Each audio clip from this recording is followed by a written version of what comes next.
Hello student, আজকে আমি class 12 semester 4 জীববিদ্যা ABTA test পেপারের পেজ HC 74 সেকশন এ সমাধান করব। চলো শুরু করা যাক। ম্যালিগন্যান্ট কোষের দুটি বৈশিষ্ট্য উল্লেখ করো। ম্যালিগন্যান্ট কোষের দুটি বৈশিষ্ট্য হলো ম্যালিগন্যান্সি, কোষ বিভাজন অনিয়ন্ত্রিত হওয়ায় দ্রুত কোষ বিভাজন চলতে থাকে যতক্ষণ আক্রান্ত প্রাণী বা মানুষ জীবিত থাকে।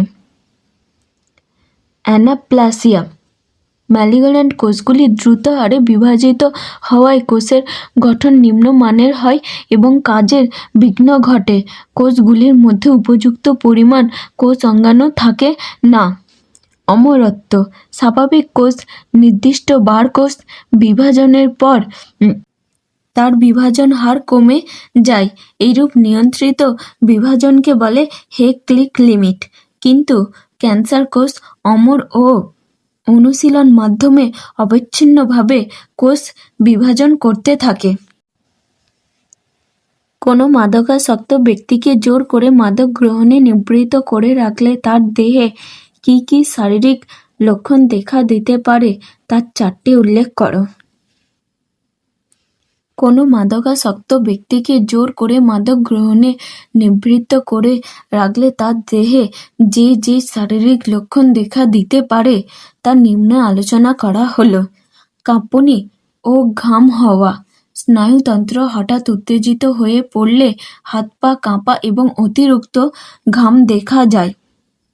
বমি বমি ভাব ও বমি, ডায়রিয়া, হজমতন্ত্রের ভারসাম্য নষ্ট হওয়ায় বমি, পেট ব্যথা বা পাতলা পায়খানা হতে পারে।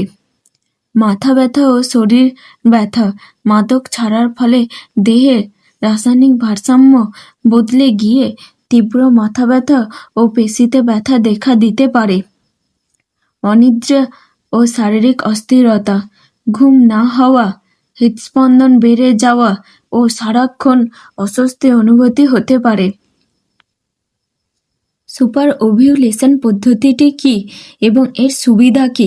সুপার ওভিউলেশন পদ্ধতি যে কৃত্রিম প্রজনন পদ্ধতিতে স্ত্রী প্রাণীর দেহে হরমোন যেমন FSH বা PMSG প্রয়োগ করে স্বাভাবিকের চেয়ে একসাথে বেশি সংখ্যক ডিম্বাণু উৎপন্ন করানো হয়।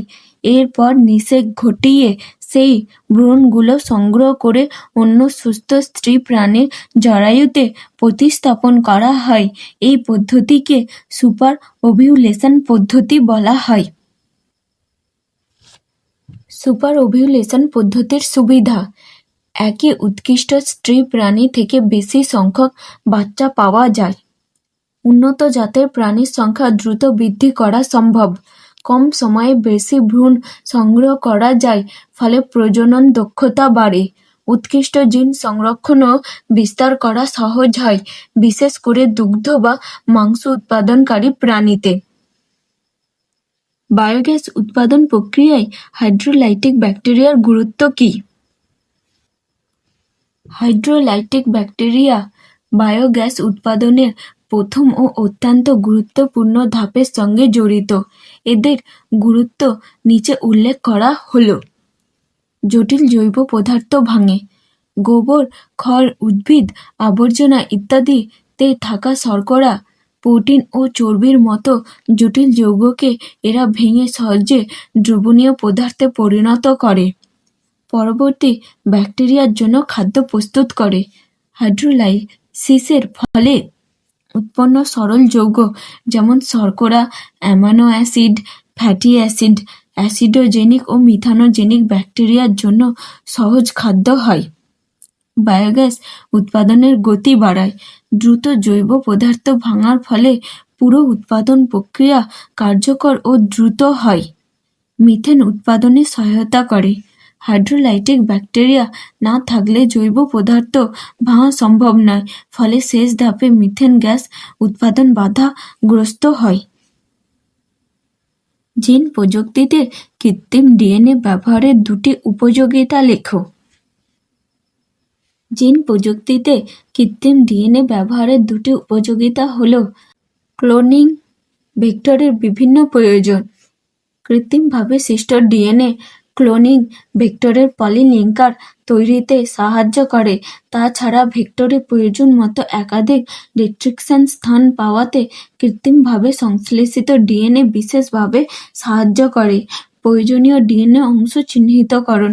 প্রয়োজনীয় কোনো ডিএনএ অংশকে চিহ্নিত করার কাজে যে অলিগোনিউক্লিওটাইড প্রোব দরকার হয়, সেটি কৃত্রিমভাবে সংশ্লেষিত। জিন তৈরিতে কৃত্রিমভাবে ছোট ছোট ডিএনএ খণ্ড তৈরি করে তাদের জুড়ে নিলে একটি সম্পূর্ণ জিনও পাওয়া যায়। ট্রান্সজেনিক জীব ব্যবহারের ক্ষেত্রে দুইটি সমস্যা উল্লেখ করো। ট্রান্সজেনিক জীব ব্যবহারের ক্ষেত্রে দুইটি সমস্যা নিচে উল্লেখ করা হলো। জিন দূষণ। ট্রান্সজেনেসিস পদ্ধতির দ্বারা এক প্রজাতির জীবদেহে অন্য প্রজাতির জিন প্রবেশ করানো হয়।